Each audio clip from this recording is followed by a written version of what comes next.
Assalamualaikum warahmatullahi wabarakatuh. Alhamdulillahirabbil alamin. Wassalatu wassalamu ala sayyidina Muhammadin wa ala alihi wa sahbihi ajma'in. Amma ba'd. Kita lanjutkan pembahasan dari kitab Tadhkiratus Sami' wal Mutakallim fi Adabil Alim wal Muta'allim karya Ibnu Jama'ah Al-Kinani Asy-Syafi'i rahimahullahu taala, di mana kita sampai pada adab yang ke-8 dalam bermuamalah dengan kitab. Penulis berkata, "Idza arada tahrij syai'in fil hasyiyah wa yusamma al-lahaq bi fathil ha, 'allama lahu fi mawdi'ihi bi khattin mun'atifin qalilan ila jihati at-takhrij wa jihatul yamin aula in amkan." Adab yang ke-8 adalah yaitu ketika seseorang penuntut ilmu itu menginginkan untuk menuliskan catatan di hasyiyah. Dan kita sebutkan bahwa hasyiyah sebelumnya itu adalah catatan yang ada di pinggir kanan ataupun kiri, catatan yang ada di bagian atas ataupun bawah. Demikian pula di antara baris, maka itu juga disebut hasyiyah. Tapi utamanya hasyiyah adalah yang di margin, ya, kanan kiri, atas bawah. Ketika seorang penuntut ilmu itu menginginkan untuk menuliskan sesuatu di hasyiyah, dan ini disebut dengan lahaq. Di sini penulis tidak begitu menjelaskan, akan tapi di pertemuan sebelumnya kita telah menjelaskan bahwa apa yang kita tulis di hasyiyah itu terbagi menjadi dua. Yang pertama adalah sesuatu yang menjadi koreksi dari teks utama, itu yang kita sebut sebagai lahaq. Itu yang kita sebut sebagai lahaq. Dan itu berarti adalah perkataan penulis. Tetapi ya, ketika menuliskan kitab itu pertama kali lupa terikutkan, sehingga baru kemudian kita tambahkan di hasyiyah. Jadi yang namanya lahaq itu adalah koreksi terhadap teks utama, dan itu diletakkan di hasyiyah dan diberikan simbol sahha, shad dan ha.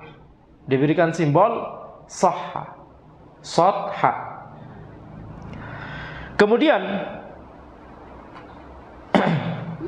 dengan kata lain berarti kalau itu lahaq, kalau itu ada simbol sahha setelah akhir dari catatan di hasyiyah tersebut, maka itu berarti adalah perkataan penulis. Kemudian kategori kedua yang ditulis di hasyiyah adalah bukan perkataan penulis, akan tetapi ya perkataan dari orang lain yang sedang menuliskan hasyiyah tersebut.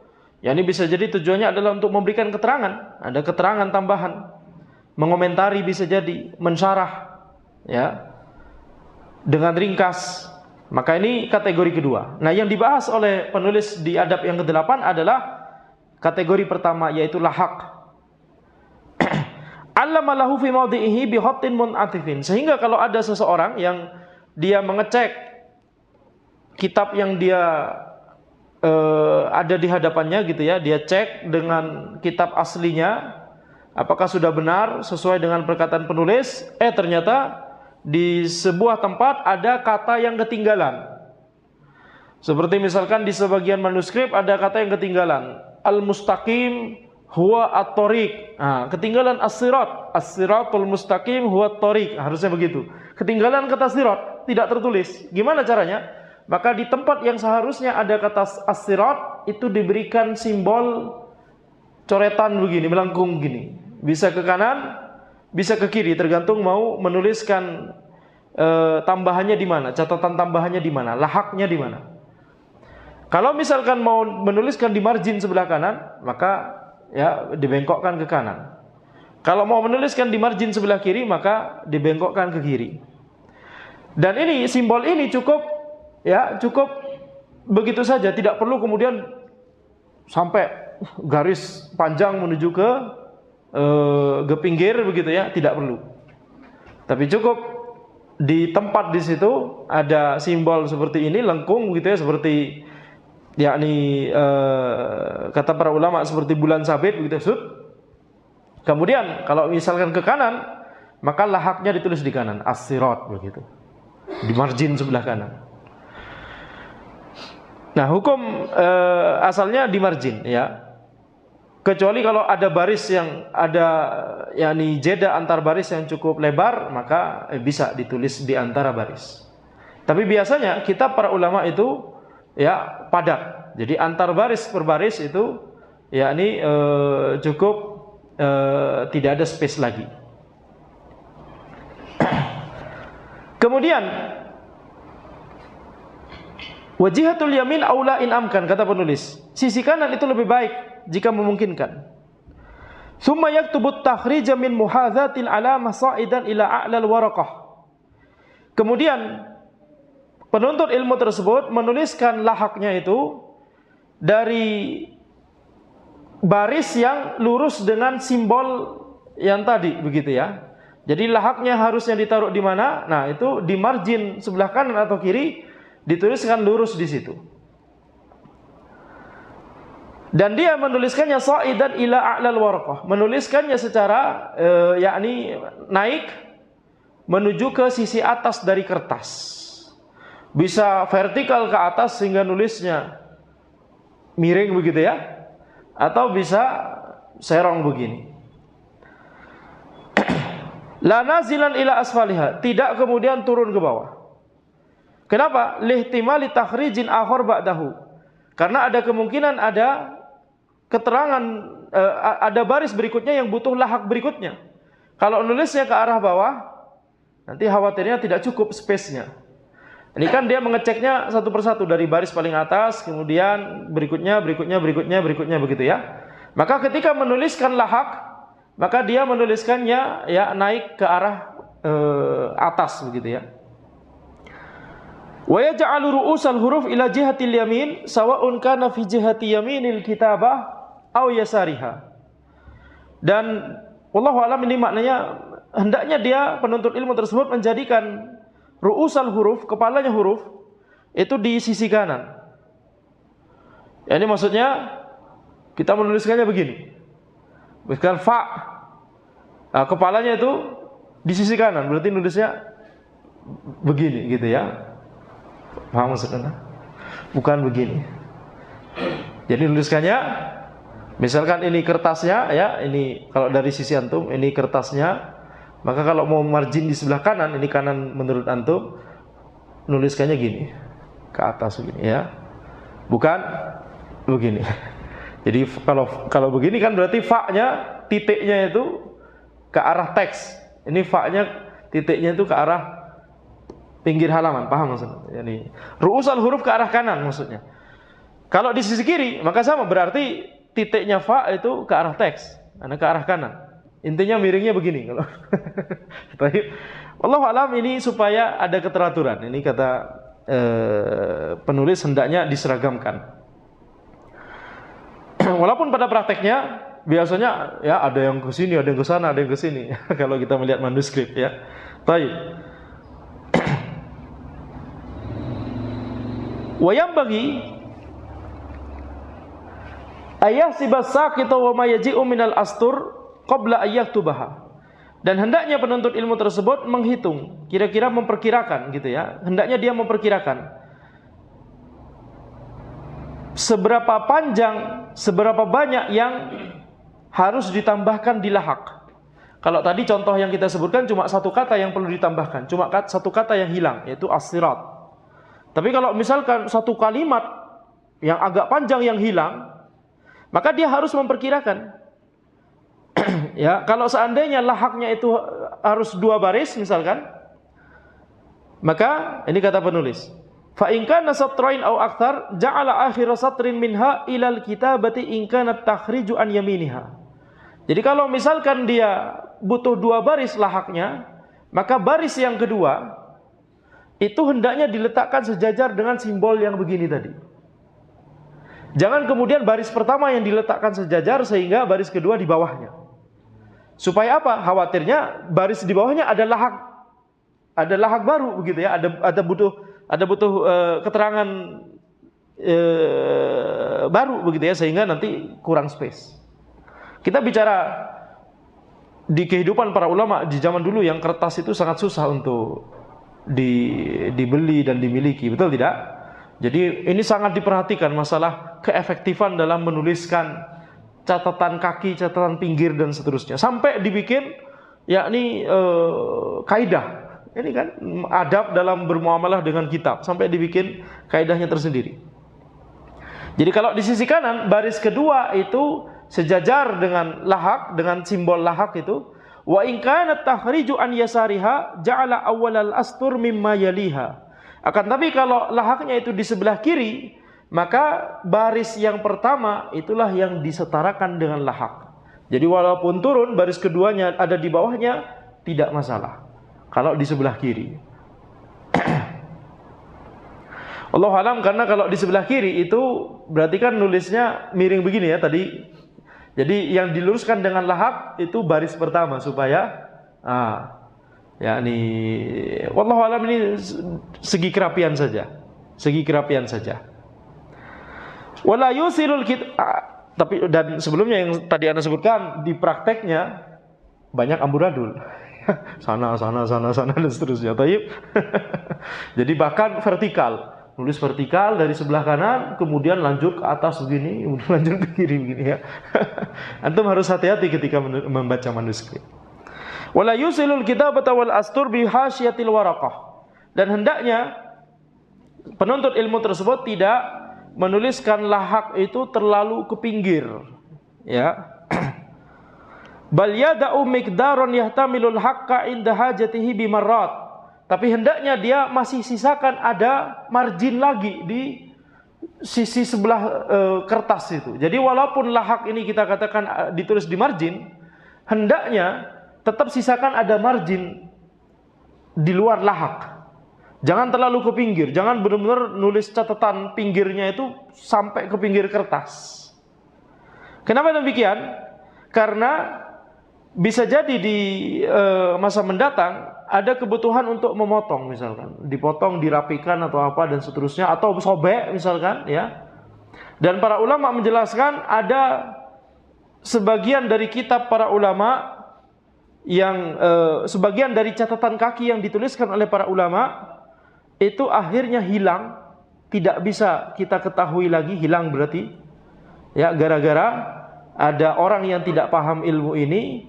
Jadi kertas di zaman dulu kan nggak lurus. Kalau sekarang kan kitab lurus, betul tidak? Kertas di zaman dulu, kitab di zaman dulu ada yang lebih lebar dikit, ada yang lebih ini, ada yang lebih, betul tidak? Nah, ketika ada orang kemudian yang mungkin yang ngurusi maktabah itu, kemudian ini kitab kok nggak rapi banget gitu ya, langsung sprak, hilang ilmunya, hilang, nggak bisa lagi ya, sayang sekali. Ini gara-gara kejahilan dalam masalah ini. Ya, kejahilan dalam masalah ini. Kemudian tsumma yaktubu fi akhir takhrij sahha. Kemudian setelah menuliskan lahak itu, tuliskan di akhirnya sahha. Ini menunjukkan bahwa itu lahak. Kalau tidak dituliskan, maka itu bukan lahak. Tadi kita telah sebutkan, kalau di akhir dari catatan margin itu ada sahha, berarti ini perkataan penulis. Kita berfungsi cuma mengoreksi saja. Itu bukan komentar dari kita. Itu bukan syarah dari kita. Tapi kalau misalkan itu syarah dari kita, bukan perkataan penulis, jangan tuliskan sahha, sotha, jangan. Itu untuk memberi ketahui kepada orang yang membaca manuskrip setelahnya, ini bukan bagian dari perkataan penulis. Supaya kita tidak menisbatkan perkataan kepada yang bukan mengatakannya. Wa ba'duhum yaktubu ba'da sahha al-kalima allati tali akhirat takhrij fi matnil kitabi alamatan ala ittisalil kalam. Dan sebagian ulama setelah menuliskan sahha, kemudian menuliskan kata berikutnya yang ada di teks utama. Jadi misalkan tadi ya, yang hilang adalah as-sirat. Misalkan ada perkataan qala al-Hasanul Basri rahimahullahu taala, kemudian al-mustaqim huwa thoriq. Harusnya as-siratul mustaqim huwa thoriq. Berarti apa kata yang hilang? As-sirat, itu yang kita tuliskan di lahak, ya, tuliskan begini atau ke sana, kemudian tulis di margin as-sirat, kemudian tulis sahha.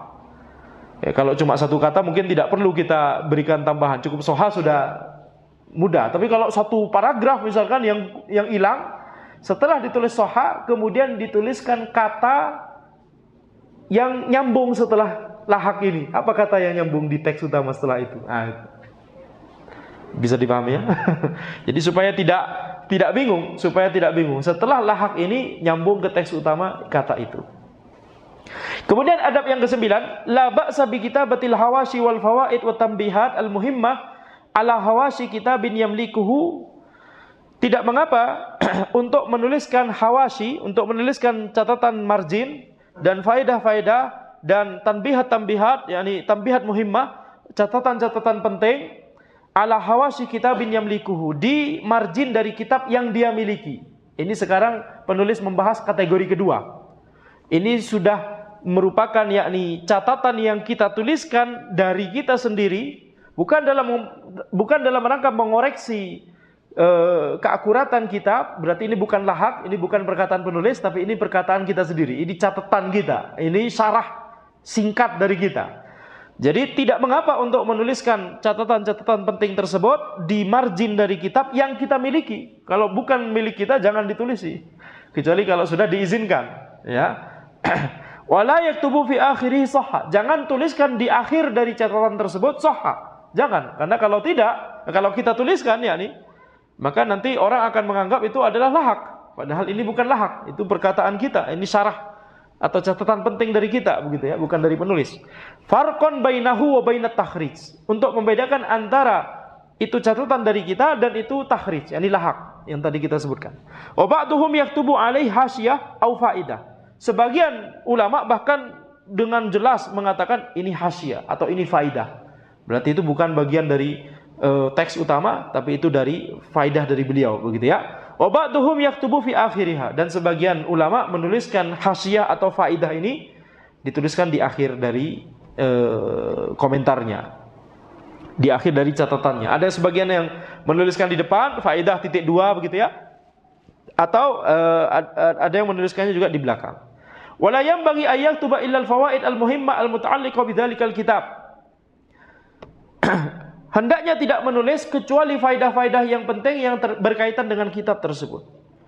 Mithla tambihin ala iskal, seperti catatan atas adanya suatu permasalahan di situ, ya, catatan tentang adanya mungkin suatu yang muskilah tentang perkataan penulis, diberikan catatan ini maksudnya ini, begitu ya.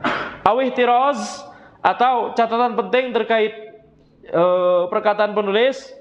Ihtiroz itu maksudnya yakni sesuatu yang dikeluarkan dari perkataan penulis. Contoh misalkan penulis berkata bahwa jual beli itu baru sah kalau barang yang diperjualbelikan itu adalah barang mubahatun nafa', yaitu barang yang manfaatnya mubah, li ghairi hajah, tanpa ada kebutuhan. Baik. Habis itu seorang penuntut ilmu memberikan catatan di margin, memberikan ihtiroz. Ihtiroz itu apa? Dia berkata barang yang sah diperjualbelikan itu adalah barang yang mubah, ihtirozan minal muharram. Ya, ini maksudnya perkataan penulis yang mubah ini, perkataan penulis ketika beliau mengatakan mubah, maksudnya ini mengeluarkan sesuatu yang haram. Berarti yang haram enggak masuk di cakupan yang dibahas oleh penulis. Jadi barang yang haram, manfaatnya haram, jual belinya tidak sah. Ya, barang yang, jadi kalau misalkan orang beli khamr untuk meminumnya, itu bercampur beberapa dosa di situ. Dosa minum khamr dan dia mengambil sesuatu yang itu jual belinya tidak sah. Jadi walaupun dia beli, uang yang dia berikan kepada penjual haram untuk dimanfaatkan oleh penjual, dan barang yang dia ambil dari penjual, yakni khamr, itu haram juga. Ya, jadi apalagi kalau meminumnya, ini keharaman yang kedua yang tadi kita katakan. Nah, sehingga ini yang namanya ihtiroz. Ihtiroz itu adalah memberikan catatan, penulis berkata mubah, ini mengeluarkan yang haram. Penulis mengatakan li ghairi hajah, mubahatun nafa' li ghairi hajah, barang tersebut manfaatnya mubah ketika tanpa ada kebutuhan, maka kita memberikan catatan. Kalau barang tersebut manfaatnya mubah, baru manfaatnya mubah ketika ada kebutuhan, seperti anjing. Anjing itu jual belinya thamannya haram, sebagaimana itu yang disabdakan oleh Nabi Muhammad SAW. Ya, harganya haram. Tidak boleh kita menjual beli anjing. Nah, tapi ketika dia dalam suatu kondisi dia memiliki kebutuhan, dia memiliki manfaat yang mubah. Ketika ada kebutuhan, contohnya misalkan ketika dibutuhkan untuk berburu misalkan, atau untuk menjaga misalkan, ya, al-kalb lil hirasah atau al-kalb lis sayd, anjing untuk berburu atau anjing untuk menjaga, ya, menjaga ladang misalkan atau menjaga bangunan misalkan, maka ini baru manfaatnya mubah. Jadi mubahnya manfaat dari anjing itu ketika ada kebutuhan saja. Nah, penulis berkata, barang yang sah diperjualbelikan itu adalah ketika barang tersebut manfaatnya mubah walaupun tanpa ada kebutuhan, sehingga kita berikan catatan, ini berarti anjing nggak masuk, karena anjing itu manfaatnya manfaatnya mubah ketika ada kebutuhan. Baik, nah, ini yang namanya ihtiras. Au ramzin, atau rumus, yakni simbol. Bisa jadi penulis itu menggunakan simbol-simbol atau rumus-rumus, formula. Seperti misalkan di kitab-kitab para fuqaha ada rumus tertentu. Kalau disebut asy-syekh, maka maksudnya syekh siapa? Ulama siapa? Gitu ya. Kalau misalkan di Hanabilah misalkan, kalau disebutkan qala Taqiyuddin, maka kemudian kita berikan catatan. Yang dimaksud Taqiyuddin adalah Syekhul Islam Ibnu Taimiyah. Nah, ini sudah merupakan rumus. Jadi itu bisa dibuat catatan, begitu ya. Jadi ada rumusnya sendiri. Ketika penulis menyebut al-imam, itu siapa yang dimaksud al-imam? Asy-syekh, siapa yang dimaksud asy-syekh? Seorang ulama dengan ulama yang berbeda ketika menuliskan asy-syekh bisa jadi maknanya berbeda itu. Begitu ya. Jadi ini perlu dituliskan di catatan supaya pembaca berikutnya nanti tidak salah paham ketika atau tidak bertanya-tanya. Au khata'in wa nahwi dzalik, atau ketika ada kesalahan, khalas, ketika ada kesalahan, bukan kesalahan secara tulisan. Kalau kesalahan secara tulisan itu kita benerin di lahak, betul tidak? Ini kesalahan secara konten. Seperti misalkan kesalahan secara konten, ya contohnya misalkan harusnya halal tapi jadi haram, begitu ya. Tapi memang benar itu dari tulisan atau dari kitabnya penulis, memang beliau mengatakan halal harusnya haram. Nah, maka kita berikan catatan, tapi bukan dalam konteks lahak, tapi dalam konteks catatan dari kita. Ini bukan halal tapi harusnya haram. Wala yusawwiduhu binaqlil masail wal furu' al gharibah, dan hendaknya kita jangan membuat hitam kertas tersebut dengan cara menuliskan masalah-masalah dan perkara-perkara yang tidak penting. Masalah-masalah yang itu yakni kurang penting atau kurang relevan itu jangan dituliskan semua di catatan. Wala yakthurul hawashi kathratan tuzlimul kitaba aw tudayyi'u mawadi'aha ala talibiha. Dan hendaknya penuntut ilmu tersebut jangan memperbanyak catatan di margin tersebut sehingga membuat kitabnya menjadi hitam semua, atau yakni membuat akhirnya tudayyi'u mawadi'aha ala talibiha, yakni membuat akhirnya jadinya bingung, ini catatan yang mana ini, padat sekali dan seterusnya, ya.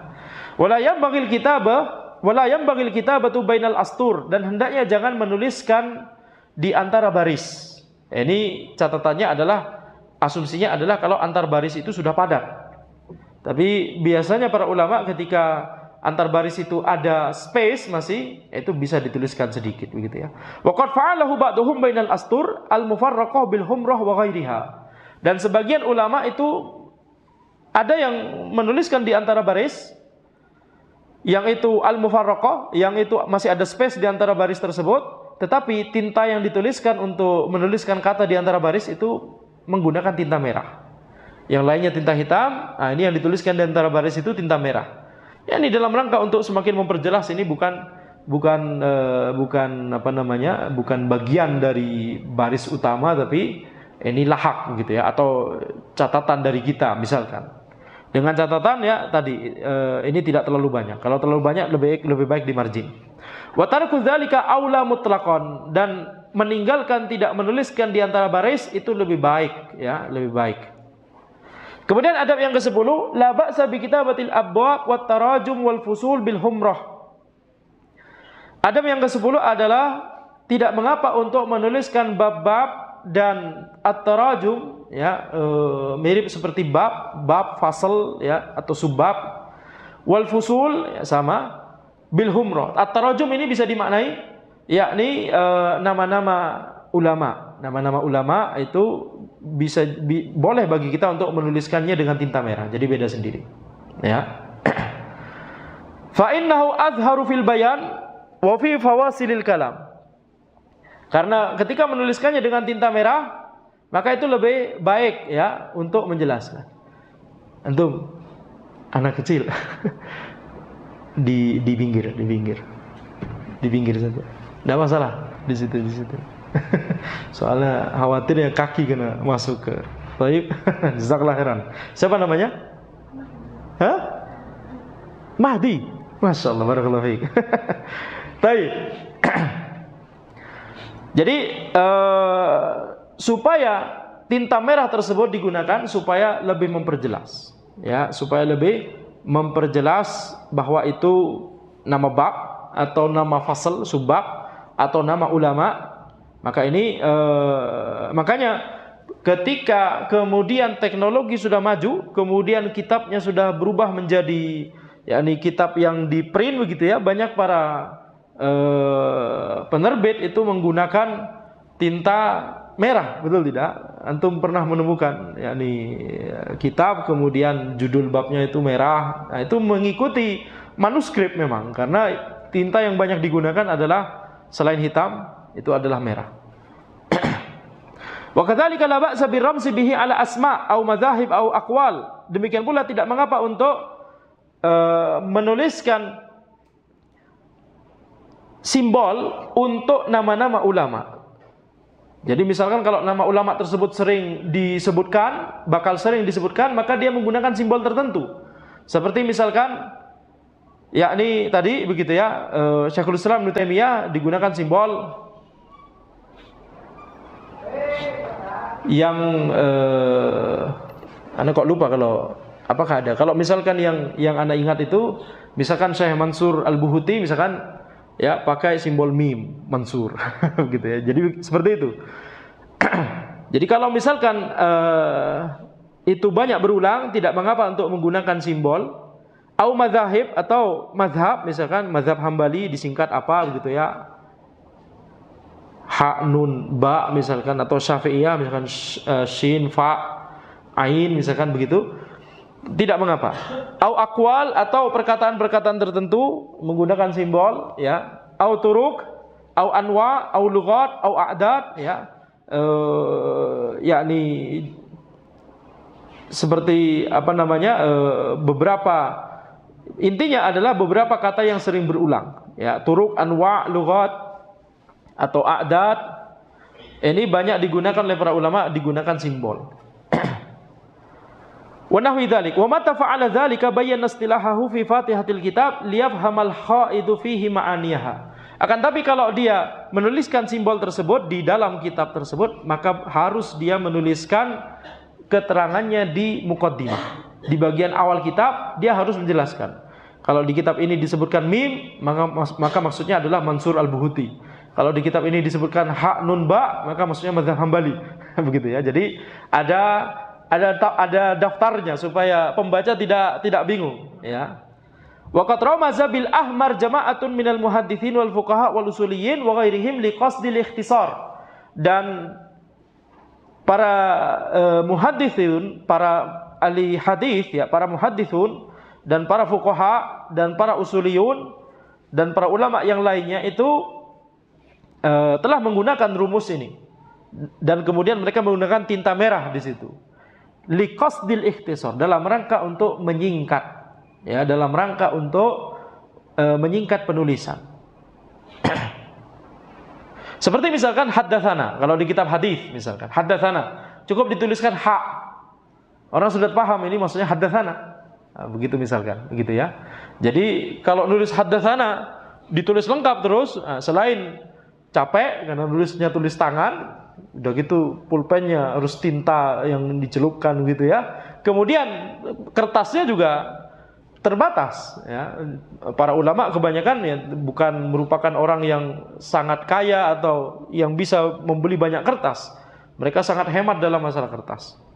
Tapi tentunya ini berkaitan dengan pembahasan yang waktu itu kita bahas, yaitu ketika itu berkaitan dengan misalkan lafaz salawat dan salam kepada Nabi kita Muhammad SAW, lebih baik ditulis yakni lengkap gitu ya. Hendaknya tidak ditulis misalkan solam, sod, lam, ain, mim. Apalagi kalau misalkan kita sudah hidup di zaman Masya Allah yang teknologi sudah Allah mudahkan, kertas sudah Allah mudahkan, apalagi ada komputer dan seterusnya. Jangan malas untuk menuliskan sallallahu alaihi wasallam. Hendaknya tidak menuliskan SAW ya, SAW dan seterusnya. Nah, kalau misalkan di gadget antum ya, kalau misalkan antum yakni apa namanya bercakap-cakap yakni ngechat ya dengan kawan, sudah ada teknologi baru itu di gadget, stiker ya. Assalamualaikum warahmatullahi wabarakatuh. Waalaikumsalam warahmatullahi wabarakatuh. Jazakallah khairan. Udah tinggal dipilih aja. Tapi saking banyaknya pilihan, jazakallah khairan, jazakallah khairan, jazakillah khairan, barakallahu fika, barakallahu fikum. Jadi lama juga. Mana ya? Scrollnya lama juga ya. Lebih cepat nulis sendiri itu ya. Ya, ini efek sampingnya, betul tidak? Baik. Itu pengalaman anak, bukan pengalaman anak ya, bukan. Ya, scrollnya lama, mana ya barakallahu fikum gitu ya, karena saking banyaknya perbendaharaan stiker itu.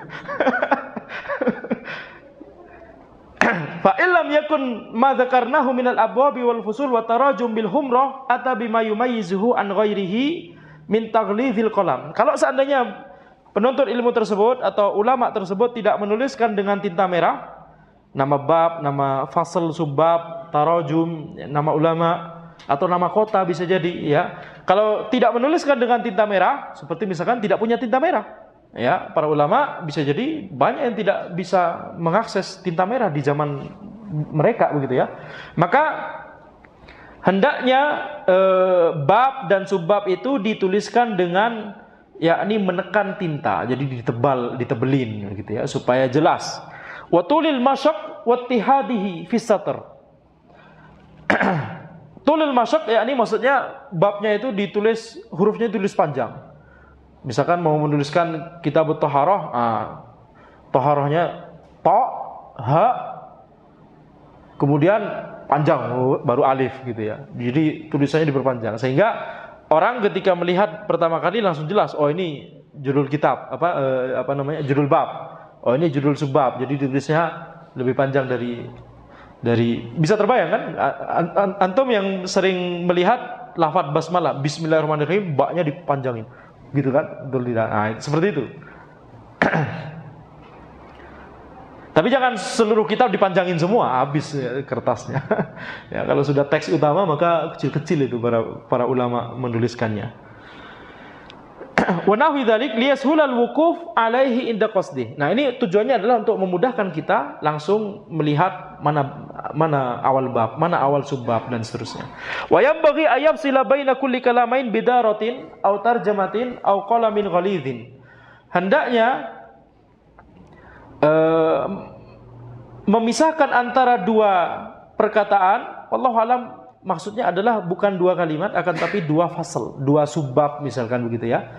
Dengan bidarotin, dengan lingkaran, dengan simbol lingkaran, atau tarjamah atau dengan simbol tertentu. Tarjamah bisa kita pahami ini simbol tertentu atau fasal begitu. Tarjamah ini kita bisa pahami dengan tulisan fasal, yakni subbab, fasal itu. Jadi kata pasal di Indonesia itu dari bahasa Arab, fasal. Nah, biasanya di kitab itu ada bab, ada fasal. Fasal itu kayak subbab begitu ya.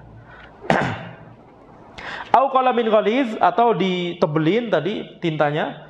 Wala yusilul kitabah kullaha ala tariqatin wahidah. Jangan yakni menyambung itu, menyamakan semua tulisan itu jadi satu halaman walaupun itu sudah beda subbab tapi disamakan semua sehingga susah. Judul subbabnya ditulis sama persis seperti teks yang lain begitu ya, sehingga antum bayangkan melihat itu kertas itu udah kayak satu paragraf besar. Habis itu halaman berikutnya satu paragraf besar. Gak ada jedanya sama sekali. Ini hendaknya tidak dilakukan demikian. Nah, kalau di zaman ini kan ada paragraf begitu ya. Bahkan baris antara paragraf itu biasanya lebih besar daripada baris antara space antar baris. Space antara dua paragraf biasanya lebih besar dikit, bisa diatur ya, betul tidak? Ada bahkan kita sekarang mengenal adanya yakni awal paragraf itu ada indent. Ya ada agak menjorok ke dalam sedikit begitu ya. Nah, ini diantara yakni metode untuk memudahkan supaya kita ketika membaca kitab tersebut enak. Bayangkan kalau misalkan nulisnya satu paragraf semua itu disamakan, jadi kotak begitu, satu halaman kotak semua. Bahkan judul bab ditulis semua, langsung begitu ya. Udah kayak nulis biasa. Ya ini tidak memahamkan ya, akan membuat bosan dalam menuliskan kitab tersebut. Lima fihi min usri istikhrajil maqsudi wa tatyi'iz zamani fihi. Kalau ditulis satu thariqah seperti itu, seolah satu paragraf semua, maka itu akan membuat kita kesulitan untuk mengeluarkan atau mengambil faedah dari situ. Untuk yakni membaca, sekedar untuk membacanya jadi susah. Dan akan tadyi'iz zaman, akan memperlama, akan membuang-buang waktu kita. Kalau kita misalkan mau teringat, waktu itu pernah dibahas di kitab itu, kemudian dicari, mana ya? Mana? Susah untuk mencarinya. Wala yaf'alu dzalika illa ghabiyyun jiddan, dan tidak ada yang melakukan ini kecuali orang yang bodoh sekali. Ini perkataan kasar ya. Tapi itulah yang disebutkan oleh penulis, karena tidak mengurangi ya, pakai istilah ghabi ya. Baik. Nah, di sini sebagian website berbahasa Arab itu seperti ini. Itu gak ada paragrafnya sama sekali. Susah. Jadi ya hendaknya ini kita screenshot kemudian kita kirimkan ke admin website. Harusnya antum ikuti perkataan ulama. Ini masa tulisan di website ya, padahal tinggal enter saja, betul tidak? Antara paragraf itu pencet enter ya, atur ini manage website antum. Baik. Kemudian bukan website dalam negeri, ana jarang baca website dalam negeri terkait ilmu syar'i, bacanya website bahasa Arab. Kemudian adab yang ke-11, qalu ad-darbu aula minal haqqi la siyama fi kutubil hadis. Adab yang ke-11 adalah ad-darbu aula minal haqq. Yakni mencoret kata yang salah ketika kita sedang menulis kitab atau sedang menulis catatan, itu mencoret lebih utama daripada menghapus. Menghapus di zaman dahulu, kalau di zaman ini pakai tip X, betul tidak? Kalau di zaman dahulu bisa pakai pisau. Ya, kertasnya jangan bayangkan sama seperti kertas yang ada sekarang. Bisa jadi kertasnya dari kulit, jadi ya dipapas karena salah tulis. Nah, mencoret lebih utama daripada menghapus. La siyama fi kutubil hadis, khususnya dalam kitab hadis. Kenapa? Li'anna fihi tuhmah wa jahalah fi makana au kutiba. Karena kalau kitab hadis kemudian ada bekas hapusan, orang bisa curiga. Orang bisa mengatakan antum menghapuskan lafaz hadis ini. Ya, kemudian mengubahnya dengan kata lain. Betul tidak? Ada tuduhan seperti itu bisa jadi.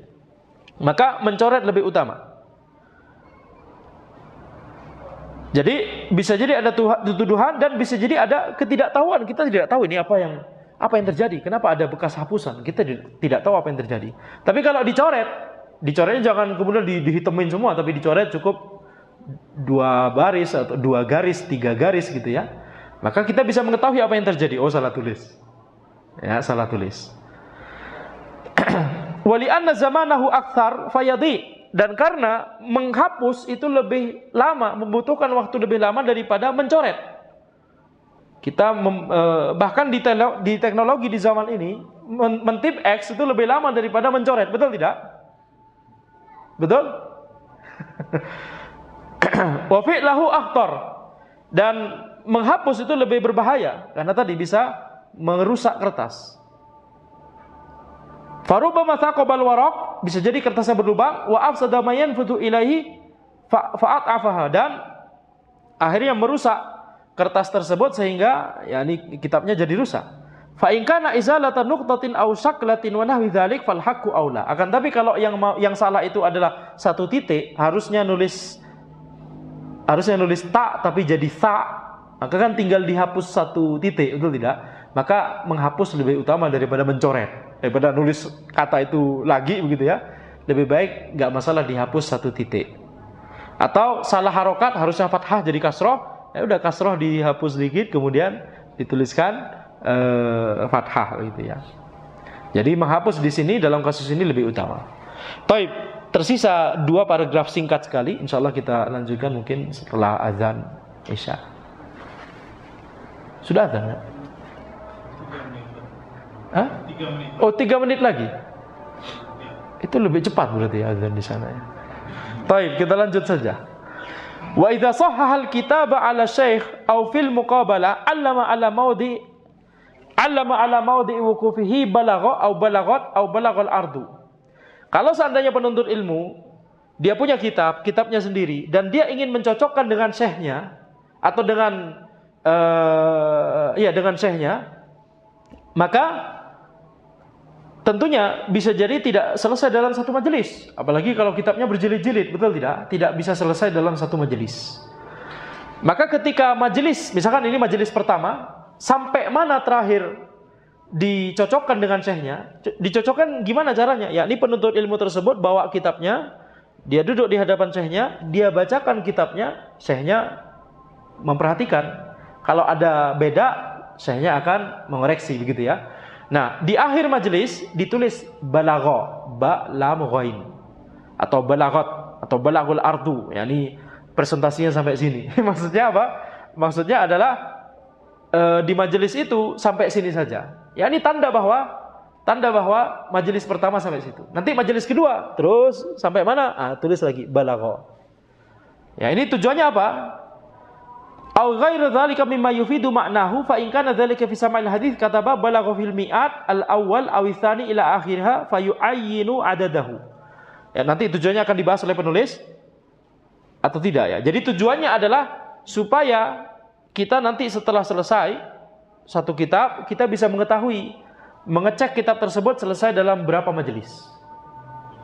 Ya, mengecek kitab tersebut bisa selesai dalam berapa majelis. Ini penting karena kalau kita nanti jadi syekhnya, kemudian ada murid yang mau mengoreksi juga, kita bisa mengatur biar sama kecepatannya dengan waktu itu kita dengan guru kita begitu ya. Jadi kita bisa memprediksi. Ini misalkan murid ini mau, kalau zaman dulu muridnya dari luar negeri, betul tidak? Banyak safar kemana-mana untuk belajar. Murid yang mendatangi guru. Nah, misalkan murid tersebut bilang, ana cuma ada waktu 1 minggu di sini. Bisa tidak Syekh ana mengoreksi kitab ini kepada antum? Kemudian Syekhnya bisa menghitung kan?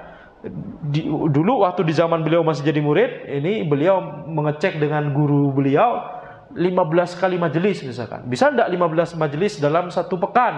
Nah, itu bisa diatur sendiri. Jadi itu diantara manfaatnya.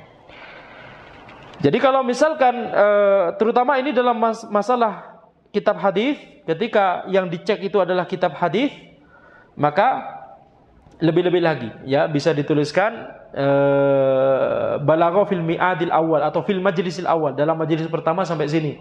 Kemudian nanti majelis kedua sampai sini, majelis ketiga sampai sini. Bahkan disebut tanggalnya, itu lebih bagus lagi.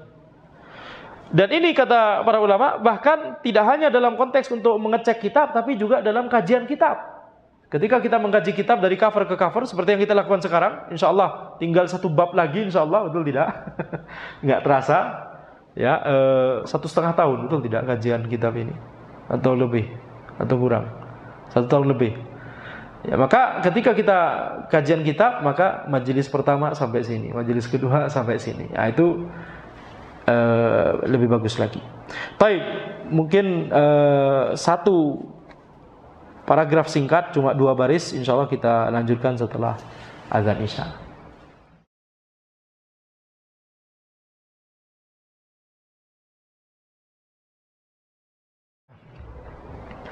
Taib, kita lanjutkan sejenak. Penulis berkata, qala al-Khatib fima idza aslaha syai'an. Al-Khatib berkata, ketika seorang penuntut ilmu itu ingin memperbaiki sesuatu, yakni memperbaiki kitabnya atau kertasnya, beliau berkata, yansurul muslah binuhatatis saji wa ghairihi minal khashab wa yattaqit tatrib.